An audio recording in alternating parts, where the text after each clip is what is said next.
Welcome to my channel বন্ধুরা। চ্যানেলটি চ্যানেলটি অবশ্যই সাবস্ক্রাইব করে দিও বন্ধুরা, এবং বন্ধুদের সাথে শেয়ার করে দিও।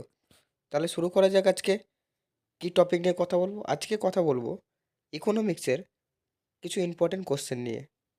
চ্যাপ্টার হচ্ছে মার্কেট চ্যাপ্টার, ঠিক আছে, যেটা আমরা বাজার নামে চিনি। তো বাজারের কিছু ইম্পর্টেন্ট কোশ্চেন আমরা সাজেশন দেবো। সাজেশন বললে ভুল হয় বন্ধুরা, কারণ সাজেশন বললে কিছু হয় না। আর একটা স্যার কোনোদিনও ডিক্টো কোনো কোশ্চেন সাজেশন দিতে পারে না। আমি তোমাদের কোশ্চেনগুলোর সাথে পরিচয় করিয়ে দিতে চাই, এবং এইগুলো কোশ্চেন পরীক্ষায় আসার সম্ভাবনা রয়েছে। চলো ভালো করে কোশ্চেনগুলো দেখে নিই। এখানে আমি যেগুলো কোশ্চেন আলোচনা করব সেগুলো সবগুলো ইম্পর্টেন্ট কোশ্চেন, এবং সেমিস্টার 2 এর জন্য তো মোস্ট ইম্পর্টেন্ট কোশ্চেন। এগুলো ক্লাস 12-এর জন্য ইম্পর্টেন্ট কোশ্চেন যারা ওল্ড সিলেবাসের জন্য রয়েছে। আর প্রত্যেকটা কোশ্চেনের ওয়েটেজ হচ্ছে 6 নম্বর। প্রথম কোশ্চেন হচ্ছে, পূর্ণ প্রতিযোগিতামূলক বাজার বলতে কী বোঝো? এই বাজারের বৈশিষ্ট্যগুলি আলোচনা করো। 2 নম্বর কোশ্চেন হলো, পূর্ণ প্রতিযোগিতা এবং একচেটিয়া বাজারের মধ্যে পার্থক্য আলোচনা করো। 3 নম্বর কোশ্চেন হচ্ছে, 3 নম্বর কোশ্চেনে একটু গন্ডগোল রয়েছে। কোশ্চেনটা হবে, একচেটিয়া কারবারি বাজারে স্বল্পকালীন ভারসাম্য ব্যাখ্যা করো। 3 নম্বরটা ইম্পর্টেন্ট কোশ্চেন রয়েছে। তারপর 4 নম্বর কোশ্চেনটা লক্ষ্য করো বন্ধুরা। 4 নম্বর কোশ্চেন বলেছে, দাম পৃথককরণ কাকে বলে, এবং দাম পৃথককরণের সম্ভাব্য এবং লাভজনতার শর্তাবলী উল্লেখ করো। 5 নম্বর কোশ্চেন বলেছে, অলিগোপলি বাজার কাকে বলে, এর বৈশিষ্ট্যগুলি লেখো। 6 নম্বর প্রশ্ন বলেছে, একচেটিয়া প্রতিযোগিতামূলক বাজার কাকে বলে, এর বৈশিষ্ট্যগুলি লেখো।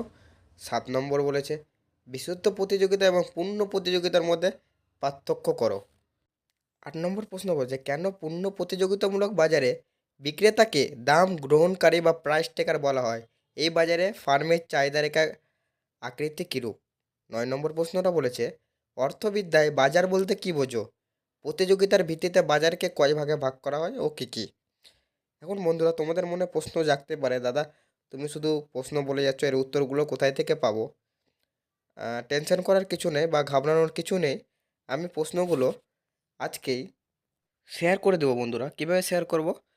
ভিডিওর কমেন্ট বক্সে একটা লিঙ্ক দেবো, টেলিগ্রাম লিঙ্ক। ওখানে সবাই জয়েন করে যাবে। আর যারা যারা জয়েন্ট আছে তারা জানে আমি একটা পিডিএফ পাঠাবো, এই পিডিএফের মধ্যে সমস্ত অ্যান্সার দেওয়া থাকবে। দেখো বন্ধুরা, 10 নম্বর প্রশ্ন বলেছে, পূর্ণ প্রতিযোগিতামূলক বাজারে মোট চাহিদা এবং মোট যোগানের ঘাত প্রতিঘাতের মাধ্যমে কিভাবে দ্রব্যের দাম নির্ধারিত হয়? ভালো প্রশ্ন এটা। 11 নম্বর প্রশ্ন, পূর্ণাঙ্গ প্রতিযোগিতামূলক বাজারে ফার্মের স্বল্পকালে ভারসাম্য অবস্থা সম্পর্কে আলোচনা করো। ইম্পর্টেন্ট প্রশ্ন এটা। 12 নম্বর প্রশ্ন বলেছে, পূর্ণ প্রতিযোগিতামূলক বাজারে স্বল্পকালে ফার্মের যোগান রেখা আকৃতি অঙ্কন করো। এটাও ইম্পর্টেন্ট প্রশ্ন। 13 নম্বর বলেছে, পূর্ণাঙ্গ প্রতিযোগিতামূলক বাজারে শিল্পের যোগান রেখা অঙ্কন করো। দেখো, পরীক্ষায় দুটো প্রশ্ন আসতে পারে, হয় শিল্পের যোগান রেখা আর নয় ফার্মের যোগান রেখা। এই দুটার মধ্যে একটা আমার মতে একটা দিতে পারে।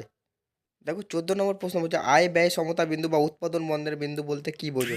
এটা কিন্তু ভেরি ভেরি ইম্পর্ট্যান্ট, এটা খুবই ইম্পর্ট্যান্ট প্রশ্ন, ঠিক আছে, এটা আসতেই পারে প্রশ্নটা। 15 নম্বর প্রশ্ন বলছে, পূর্ণ প্রতিযোগিতামূলক বাজারে ফার্মের স্বল্পকালীন ভারসাম্য অর্জনের শর্তদ্বয়গুলি আলোচনা করো। এবং 16 নম্বর প্রশ্ন, আজকে লাস্ট প্রশ্ন, পূর্ণ প্রতিযোগিতামূলক বাজারে একটি ফার্মের দীর্ঘকালীন ভারসাম্য সম্পর্কে আলোচনা করো। এটাও ইম্পর্টেন্ট প্রশ্ন আছে বন্ধুরা, তো ভালো করে সবগুলো করবে। এবং এরপরে আমি 2 নম্বরের প্রশ্ন নিয়ে আলোচনা করব খুব শীঘ্রই। তোমরা এই প্রশ্নগুলো ভালো করে পড়বে, আর যাদের এই প্রশ্নগুলো অচেনা ছিল তারা একটু কমেন্ট করে জানাবে আমাকে। আজকের মতো এতটাই বন্ধুরা, পরে আবার দেখা হচ্ছে নেক্সট ভিডিওতে।